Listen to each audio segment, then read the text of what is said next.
السلام علیکم غامدی صاحب، آپ کے بات نزدیک حروف مقطعات وہ نام ہیں جو صورتوں کے خود اللہ نے رکھے ہیں اور بقرہ و آل عمران وغیرہ صحابہ کے دیے ہوئے نام ہیں۔ مولانا اصلاحی کے نزدیک عرب اس طرح چیزوں کے نام رکھتے تھے۔ صحابہ نے جو نام رکھے وہ تو الگ الگ اور تمام صورتوں کے رکھے ہیں، لیکن اگر اللہ نے انہی کے طریقوں پر رکھے ہیں تو تمام صورتوں کے نام کیوں نہیں رکھے گئے اور چند صورتوں کے رکھے گئے؟ نیز اگر الف لام میم بقرہ سے ہم ریلیٹ کرتے ہیں تو الف لام میم دوسری جگہ بھی آتا ہے اور ان صورتوں میں بکرا یا گائے وغیرہ کا ذکر بھی تو نہیں ہوتا۔ اس کے متعلق بتا دیں۔ دو تین چیزیں ہیں۔ پہلی بات یہ کہ یہ صورتوں کے نام ہیں، یہ بات پہلی مرتبہ مدرسہ فرائی کے اکابر نے نہیں کہی۔ مسلمان امت کے جلیل القدر علماء یہی رائے رکھتے ہیں۔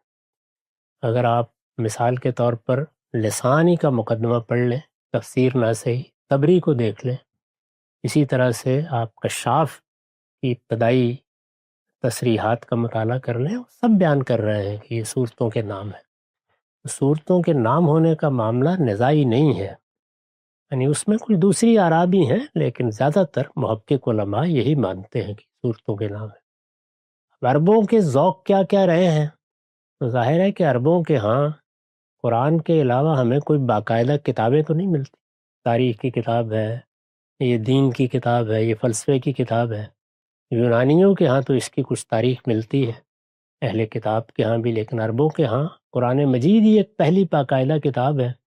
زیادہ سے زیادہ ہم ان کے قصائد پر قیاس کر سکتے ہیں۔ جن لوگوں نے عربی ادب کا مطالعہ کیا ہے وہ کسی مجموعے کو اٹھا کر دیکھ لیں، ان سب میں یہی طریقہ ہے۔ یعنی کسی جگہ انہوں نے کوئی نام بھی رکھ دیا ہے، کہیں نام پڑ گیا ہے کسی کا، اور بعض جگہوں کے اوپر قافیے کی رعایت سے ایک نام بنا لیا گیا ہے۔ تو یہ عام سا طریقہ ہے، اس میں کوئی فرق نہیں پڑتا۔ عربوں کا ذوق یہ رہا ہے۔ رہ گئی یہ بات کہ صحابہ کرام کو تو امتیاز کی ضرورت پڑی ہے۔ جو ہم بات کرتے ہیں جب نام نہیں رکھا جاتا تو اس کا مطلب یہ ہے کہ ہم پر چھوڑ دیا گیا ہے کہ تم کوئی مناسب علامت مقرر کر سکتے ہو۔ جب رکھ دیا گیا ہے تو بس پھر وہ اللہ کا رکھا ہوا نام ہے۔ رہی یہ بات کہ مناسبتیں کیا کیا ہیں، تو اس میں ابھی تک پوری کامیابی نہیں ہو سکی۔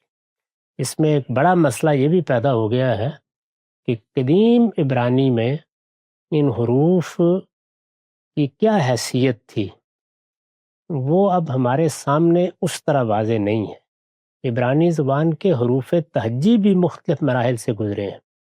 چنانچہ آپ لسانیات کی کوئی اچھی کتاب اٹھا لیں، بلکہ اگر کتاب پڑھنے کا موقع نہ ہو تو آپ انسائکلوپیڈیا برٹانیکا ہی میں یہ مضمون اٹھا لیں، اس میں جو امام فراہی نے ان کے معنی کی طرف اشارہ کیا وہ سب بیان ہوئے ہوئے ہیں۔ بتا دیا گیا ہے کہ ان حروف تہجی کو کس معنی میں استعمال کیا جاتا تھا یا اس کی علامت کیا بنائی جاتی تھی۔ وہ مختلف ادوار میں مختلف رہی ہیں۔ اس کو موضوع بنا کے کام کرنا چاہیے، اور آپ بھی طالب علم کے طور پر جب ایک نئی بات سامنے آئے تو اس کی مشکلات حل کرنے کی طرف بڑھا کریں، یعنی بجائے آدمی اس میں شکوک میں پڑا رہے، آگے بڑھیے، بڑھ کے آپ بھی اس پر غور و تدبر کریں۔ جی